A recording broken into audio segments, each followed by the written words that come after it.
Aaron Rodgers soltou o verbo, botou o pau na mesa e, entre outras palavras, disse: Agora eu tenho voz ativa em Green Bay. É isso aí, meus amigos do Green Bay Packers de todo o Brasil, tudo bem?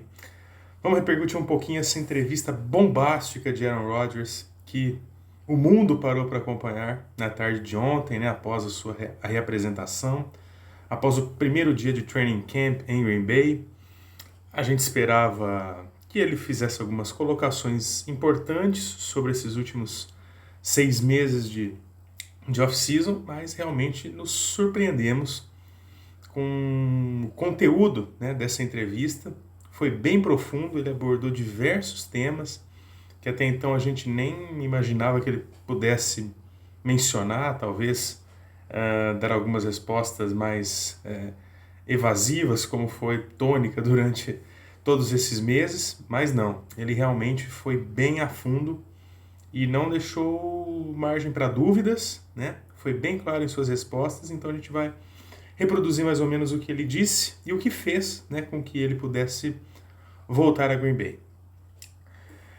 Primeira coisa, ele abordou diretamente que essa certa instabilidade na relação dele com o Green Bay não começou no draft do ano passado, com a escolha do Jordan Love. Né? Ele já havia até dito isso em outras oportunidades, que não foi a escolha do Jordan Love que o deixou decepcionado com o Green Bay, tá? Embora muitas pessoas tenham ligado esse mal-estar dele com a diretoria dos Packers a partir do draft, e ele justificou que não é isso, tá? Essa história vem de muito tempo atrás, que envolve o quê? Envolve a autonomia dentro da franquia, envolve ser mais ouvido, envolve ser uma voz ativa dentro do elenco, de poder contribuir, né, com o elenco, né, com a sua experiência, né, com o seu contato com jogadores importantes, com lideranças do elenco, coisa que até então para ele era de certa forma negada. E isso, com o passar dos anos, foi chateando ele. Ele citou, né, vários exemplos de jogadores em que ele gostaria que fossem mantidos nos Packers na época, né? Citou, por exemplo, o caso do próprio Randall Cobb, né, que já voltou, Clay Matthews, Jordy Nelson, Julius Peppers, Charles Woodson, John Kuhn, né? Sendo que alguns deles nem tiveram a oportunidade de ter os contratos renovados, né, e os Packers nem sequer ofereceram a possibilidade de uma renovação, e eles foram embora. E ele disse que nessa off-season conversou muito com esses ex-jogadores para saber o que eles pensavam disso, como que se deu essa saída deles. E ambos foram unânimes em dizer que saíram chateados com os Packers. Então o Rodgers foi pensando nisso, né? E foi criando essa impressão, né, da franquia, vendo que ela não se dispôs a dar uma oportunidade a esses outros jogadores e não se dispôs também a ouvir o Rodgers, né, que era o quarterback, um dos principais líderes da equipe e que queria seguir contando com esses jogadores, que além de excelentes jogadores, também eram ótimos líderes de elenco, líderes de grupo, excelentes peças também no vestiário, né?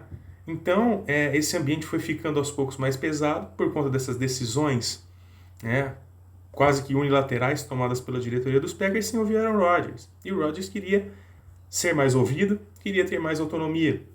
Então, desses anos para cá, isso veio, né, se avolumando, veio desgastando o Rodgers a ponto de que ele, nessa off-season, né, sopesou, pensou em tudo isso, né, e declarou que realmente chegou a pensar em se aposentar, né, mas que o próprio, como ele disse, o próprio corpo dele ainda pode, né, dar resultados, né, e ele percebeu isso na retomada dos treinamentos dele. Então, enquanto o corpo dele responder bem, ele quer jogar. Ele sente que quer jogar, ele sente que o lugar dele é jogando futebol americano, é dentro de campo. E os Packers, né, é a casa dele. Então, ele foi bem direto, tá, nisso.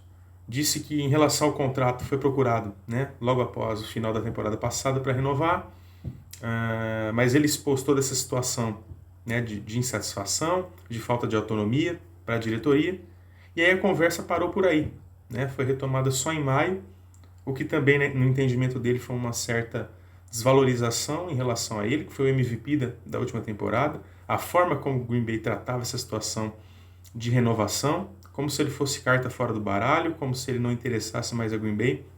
Então, de fato, ele ficou bastante decepcionado e pensou seriamente em deixar Green Bay. Isso é verdade, ele assumiu na sua entrevista.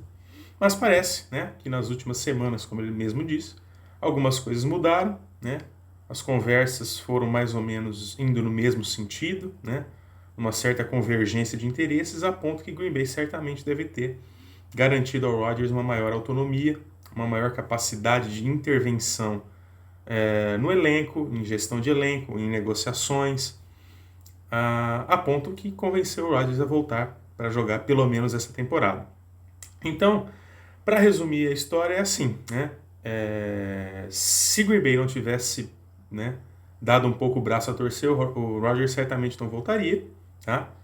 Então ele vai ter sim mais autonomia, vai ter mais voz, vai ser ouvido, vai participar até em negociações, tanto é que a vinda do Randall Cobb já teve a participação direta do Rodgers e pode ter sido parte desse acordo provisório, assim, dessa conciliação provisória entre Rodgers e Green Bay, tá?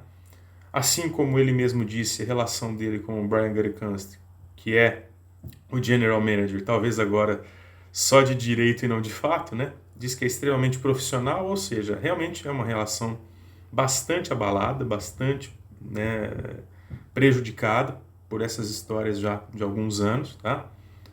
Então muita gente já está até dizendo que o Rodgers, além de quarterback, vai acumular a função de General Manager, já que ele está conseguindo até bons contratos. Essa vinda do Randall Cobb, por exemplo, foi nos termos muito bons para o Green Bay, uma troca que envolveu escolha de sexta rodada, que era aquilo que se imaginava mesmo, por um valor baixo, né, por uma temporada. Então acham que o dedo do Aaron Rodgers já, como General Manager durante 2 dias, já valeu muito mais que o Brian Gutekunst em 3, 4 anos aí. Não quer dizer que ele vai mandar tudo lá dentro de Green Bay, tá? Mas, a grosso modo, talvez possa ser assim. Assim como nós temos o Tom Brady, foi assim, né, no New England Patriots, é assim em Tampa Bay também, porque é um cara que consegue reunir ao lado dele, formar ao lado dele uma equipe extremamente sólida, né, com jogadores que estão realmente fechados com ele. E o Rodgers é um cara querido pelo grupo, isso é indiscutível, só que realmente ele queria, né, ter mais poder de decisão lá dentro, e os Packers não davam. E parece que agora vai dar, né? Não fosse assim, ele não teria voltado certamente. Então, isso é uma boa notícia para nós torcedores, é uma boa notícia para o elenco. Discordo de quem pensa que isso desmoraliza o Brian Gutekunst ou o próprio Mark Murphy, né, o nosso CEO. Não desmoraliza. Nós estamos falando de Aaron Rodgers, 37 anos de idade, vai para a sua 17ª temporada, 3 vezes MVP, ganhou um anel por Green Bay. Cara, se ele não tiver voz, não tiver autonomia, não puder mandar em alguma coisa dentro de Green Bay, quem que vai mandar? Ele tem que ter um poder de decisão. Sim. Ele tem que ter um poder de intervenção. Sim. Ele pode mandar em tudo? Claro que não. Ele não é o dono da franquia, pelo menos ainda. Mas ele pode sim mandar em muita coisa e isso não prejudica os demais diretores, não repercute mal dentro do elenco, muito pelo contrário. Aí sim que ele vai ter realmente o elenco nas mãos, né? E o pessoal ainda vai respeitar ainda mais ele, tá? E como eu disse, isso funcionou vários anos em New England com Tom Brady, isso já funcionou com Tom Brady em Tampa Bay, e pode ser que funcione agora com o Rodgers tendo essa maior autonomia também, tá? Em Green Bay. Acho que tem tudo para dar certo, vai fechar ainda mais o elenco junto com ele. Essa vinda do Randall Cobb já é uma sinalização clara de que ele já está podendo mandar mais, podendo falar mais, podendo opinar mais e sendo mais ouvido pela diretoria, ainda que a diretoria não goste, mas teve que aceitar para ter, né, o Aaron Rodgers de volta. Então teve que pagar esse preço, dar o braço um pouco a torcer para ter o quarterback de volta, e acho que não vão se arrepender dessa decisão. E aí, a partir do ano que vem, ele vai escolher o caminho dele, né, se eles chegarem num denominador comum, se reaproximarem depois de tantos anos aí de distanciamento, pode ser que o Rodgers até fique mais algum tempo em Green Bay. Mas o importante é que agora ele está mais no comando e acho que isso vai trazer bons frutos para a nossa franquia. Tá bom, galera? É isso aí que eu tinha para comentar sobre a entrevista do Aaron Rodgers. Em breve a gente volta a se encontrar aqui no canal. Um grande abraço a todos. Go Pack, go!